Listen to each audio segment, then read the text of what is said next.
Another opening of another show. CV Rep is ready to welcome back live audiences for its new season. This comes after some 15 months of a darkened stage, but soon the spotlight will shine bright again. Back with us is CV Rep's founding artistic director, Ron Salona.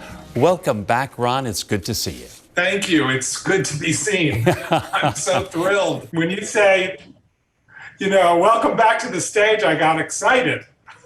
Well, you were one of the very first out of the gate to go virtual during the pandemic. It was such a smart thing for us to do in that we started last April and ended on May 6th of this year.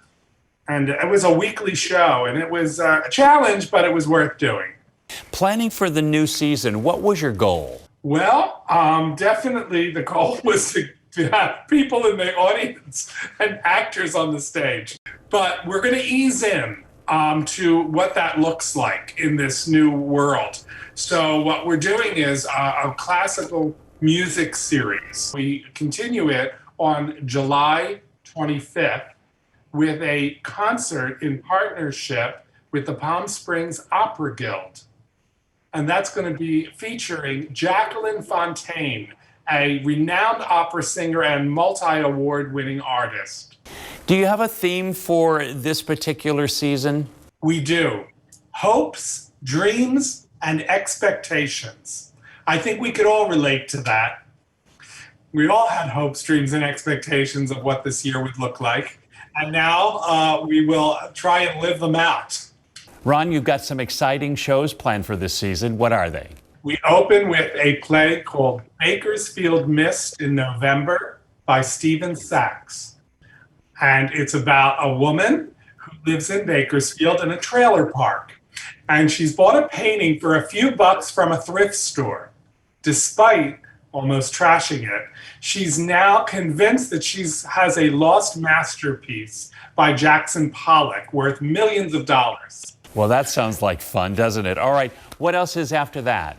In January, we have a play called Life Times 3 by Yasmina Reza. Many people will know her play Art, which was done all over the world. This is one of her lesser known plays that's really an extraordinary piece of theater. It's in 3 acts. Each act is the same scene performed completely differently by the same actors. Yeah, very interesting. All right, and what's after that? Then we have our musical, Closer Than Ever, music by David Shire and lyrics by Richard Maltby Jr. This is a beautiful musical review that basically focuses on the relationships between couples and people and singles, all living in a city, how they relate to meeting new people and thriving through their own relationships with their partners. And wrapping up the season, Native Gardens. Native Gardens was the show that we would have done had the pandemic not hit us. And I really missed not doing it. So I'm closing this season as I would have 2 years ago. And it's a wonderful piece of theater about 2 neighbors living next to each other.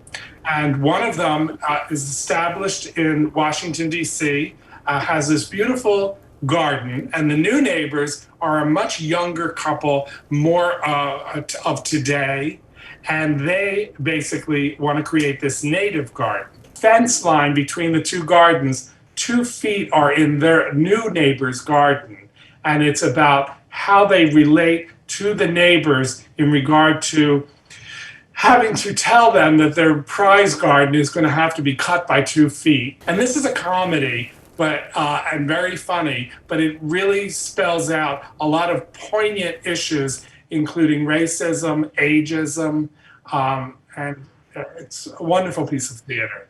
What have you learned, and what has CV Rep learned, and what have you changed going forward? I think resilience is what I've learned, Joe. I think you have to be confident, resilient, and the other is that I could truly trust, and I think the Valley could truly trust each other, because this Valley came together to assure that our Playhouse was going nowhere. And they have financially gotten behind us. to support this playhouse. Well, we are so glad, and you were one of the first out of the gate so that you weren't forgotten during the pandemic, and you won't be forgotten after it. Thank you. I appreciate that. Well, it's good to have you back. Thanks so much, Ron. We appreciate it. Thank you for your support. Always. And keep it right here. We'll be right back.